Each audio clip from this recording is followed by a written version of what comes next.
Good afternoon, everybody. What is going on? I am jeffgrantMEDIA, and today's real user review, we are going to be taking a look at the Flint and Tinder Type 2 trucker jacket. Now, the last time I filmed out here, which was before it got too cold and windy to film outside, someone commented and told me I was copying Michael from the Iron Snail. Contrary to that belief, I've actually been filming outside for many years now, even before I knew about the Iron Snail. I used to film quite a bit of backpack content outside in the woods down by the river. That was basically on my way home from work. Oh, that's deeper than I thought.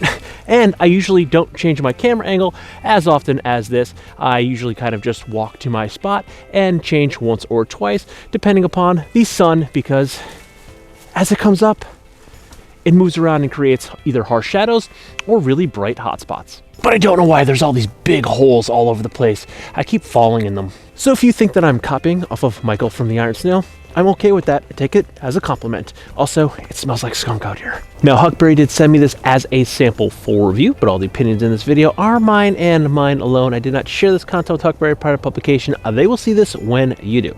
In addition to that, there is an affiliate link in the description box down below. If you consider buying this jacket or any other product from Huckberry, please consider using that link. It doesn't cost you anything extra, but I do get a small percentage of the sale kicked back to me. All that money goes back into the channel to help me produce more content so consumers can make informed purchasing decisions. So here we have my Type 2, my first Type 2 that's the closest thing to an actual Type 2. So there are a Type 1, a Type 2, and a Type 3 trucker jacket.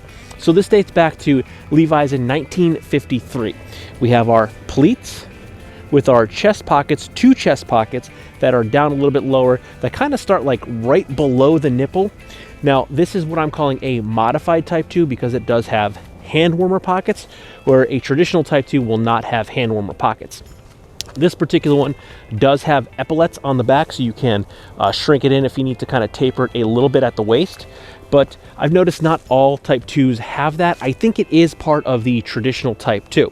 Now, a Type 1 is a very similar looking jacket, also no hand warmer pockets. It'll be a little bit more cropped, so it'll be a little bit higher up like belt line. It will have a single pocket on the left side. Now, personally, for me, one of the reasons I never had a Type 2, I should say I was not a fan of the look of the Type 2 for a long time, but over the past year or so, I've really been getting into it, but I never got one because I need hand warmer pockets. And yes, there are plenty of brands out there that are doing a modified Type 2 that has the hand warmer pockets, but I haven't jumped on them just because I don't know why. I couldn't swing it. Thought I'm a Type 3 kind of guy, or I'm a Flint and Tinder wax trucker jacket kind of guy, which is kind of like a Type 1 kind of trucker with the pocket up higher. But when I saw this, I decided I was going to take a shot at it, and I've been very happy with it. Now, one thing I did misspeak on in my unboxing is that this is actually made from Selvedge Denim. There is a Selvedge ID on the inside of the jacket. I saw that in the unboxing, and I think it was when my phone was dying and it was rebooting every 3 minutes. So I was briefly going through the description, and it was not listed in the specs. It's actually listed in the write-up. The Flint and Tinder Type 2 denim trucker jacket comes in at $198 USD. It is available in a light wash color. It is an 11.7 ounce Selvedge denim that is 99% cotton and 1% spandex, with the pocket bags being 100% cotton. And this jacket is made in China. Now, personally for me, I'm not a huge fan of having spandex or elastic in my denim. I prefer it to be 100% cotton. Now, there are a couple of brands that have like 1 to 2% spandex or elastane or elastic in there that I found to still be a very durable good. Flint and Tinder being one of them. They were actually, I think, the first pair of jeans that I landed on that when I was on my hunt to get away from Levi's, because Levi's were burning up after 3 or 4 months. I got a pair, 2 pairs. I think I had the All-American Everyday Stretch and the Everyday Stretch. I think the All-American has 1% spandex and the Everyday has 2%. And both those jeans I still wear, and they are fine. They've been lasting, they're very durable. So the actual manufacturing that Flint and Tinder's using to go into their garments, even though they have a little bit of stretch, is still a quality garment. So while I'm not a fan of spandex, The Flint and Tinder brand, which is one of my favorite brands, by the way, I found them to be durable regardless. It's not like a pair of Levi's that has so much stretch that they basically fall apart and are unrepairable after only a few months of wear. So even though there's stretch in this, I am okay with it. One thing that I like about the stretch is I'm kind of broad across the back, and this gives me the reach I need. I can still have all of the flex. I'm not restricted. And I am wearing this over right now, a Flint and Tinder midweight, the midweight cozy flannel. And this is kind of thick, so it's very brushed. So it kind of grips the inside of my jacket. So normally, as I'm trying to move around, if I didn't have that little bit of stretch with this shirt underneath, it'd be catching and I'd be really hung up. I wouldn't have the full range of motion. So even though we have a little bit of stretch in here, we are still getting a full range of motion out of the jacket.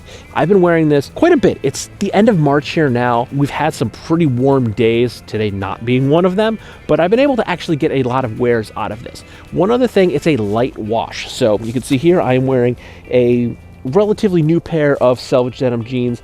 These have a little bit of fading going on, but I think I have like 15 or 16 wears in these jeans right now. So these are basically a solid raw denim right now. So this is what eventually a vintage wash would come from, something like this. And you can see inside the pleats is the standard wash. So this is treated, this is not worn, this is not faded by me, this is how the jacket comes. It is the light wash, so basically it's pre-distressed. It's a kind of a benefit for some people that don't like the double denim look, because here I am right now, double denim, but we have the light wash top with the almost raw bottoms, so it does have a very contrasting look to it. So if you wanted to wear double denim, but you don't really want to wear that full Canadian tuxedo, if you will, having a lighter wash jacket with a dark wash pair of jeans, you get enough contrast where it doesn't make you look like you're out of place walking around in the city wearing like the Canadian tuxedo. So I think it works really well. And if you don't want to wear it with double denim, this will look good with a variety of other pants.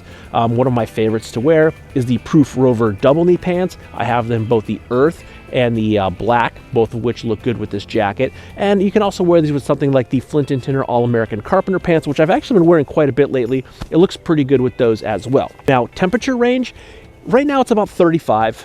It's not too bad. The sun's coming up, so it's getting a little bit warmer. I already feel a little warmer now than when I got here, but as the sun comes up, even in these lower, like 40 degree, I'd say, it's probably be 40 in about an hour or two. It's gonna be good from 40 to, I'd say, maybe 65, 70 degrees. It's a very light jacket. It's 11.7 ounces. So this is a good year-round jacket. You can wear this in the summer and those cooler mornings or cooler evenings, because, you know, let's face it, summers could be brutally hot, but then you're gonna have like one cool day that drops down to like 70 degrees after you had like a string of 90s, and you're gonna be cold. This is a good layer. You're not gonna overheat. It's 11.7 ounces. Then in the winter, it's a decent mid layer too. I mean, there's been a lot of looks going around. If you want to go to the Wolverine wearing the leather jacket over the denim, you can layer with this because it's not so thick that I couldn't just wear this as like a mid layer underneath something heavier. I have the flex with the spandex so I can move around with it, but it has the that little bit of a thinner material, so I can kind of get away with wearing it as a mid layer as opposed to having to put it away for the entire winter season because it's too light to wear outside. Now, I do live in northeastern Pennsylvania. It does get cold here. We had several 8-degree days that were well below zero with wind chills. This would not be a layer that I would be wearing, or I'm sorry, this not be a jacket that I would be wearing in those temperatures. For people that live down south or out west where you don't get those cold of temperatures, you could probably wear this all winter long as just your jacket and it would be fine. So for me though, personally, like the 40s with the sun up to about 65, that's kind of what we had so far this year. It should be warmer in a couple of weeks here, but from about 40-ish to about 65 is the range I've been wearing this, and I've been pretty comfortable. And again, it's a little chillier, so I have this mid-weight flannel underneath it, so it's okay. 5-10 degrees warmer, I would be completely fine. I'm a little chilly now, but thus far, it's working out well for me. I like the overall Type 2 look. This is the first Type 2 jacket that I've also had with the actual Type 2 pockets. Another version of the modified Type 2, as I call it, has the chest pockets up higher, where your more modern Type 3 trucker jackets would have the chest pockets. So this is the first one that I've had with the pockets down low, and I like the look. That was one of the things that made me think it looked a little weird, was the pockets being down a little bit too low, but the more I look at them, the more I like it, and it's kind of functional, because sometimes if I'm trying to get my earbuds from one of my Type 3s and it doesn't have that elastic or gusseted back, I don't have that full range of motion, and if I'm wearing a sweatshirt or a heavier flannel that's kind of gripping underneath, that's got a nice brush look, and sometimes it's hard to get my arm up and down in. Now, not everyone's case, because I am broad in the chest and broad in the back, so I do have a tough time trying to find jackets that fit. I've kind of gotten used to it over the years, but it fits in the body and in the sleeves, but it's sometimes a little snug in the chest and in the back, so I don't have a full range of motion often. So if you're like me and you're a bit bigger in the chest, a bit bigger in the back, and you don't want to have like a 2X jacket so it fits you in the chest and in the back, but then it's just sloppy everywhere else, you just go with the ones that fit.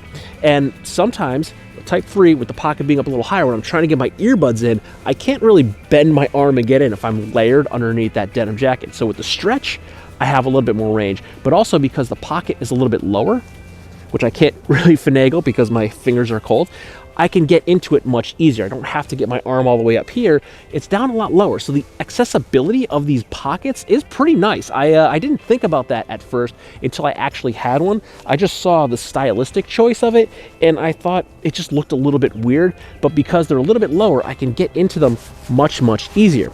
Now, what are these pleats for? It's not just stylistic. These pleats are actually functional. I've never seen anyone do this because you don't really need it these days.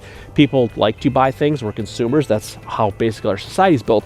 But these pleats, you can cut them and expand the jacket. So if you need to layer underneath this jacket because it's winter and you need to wear more layers, you can cut these pleats and the jacket will expand and it gives you more room. Or if you get a little older, like myself, and you might grow a little bit and you need a little bit more room in your jacket, cut the pleats and the jacket will expand, so you can actually continue to wear the same jacket without having to go out and buy another one, which in 1953 I could still see that being a pretty big benefit because, you know, now we are a massive consumer society.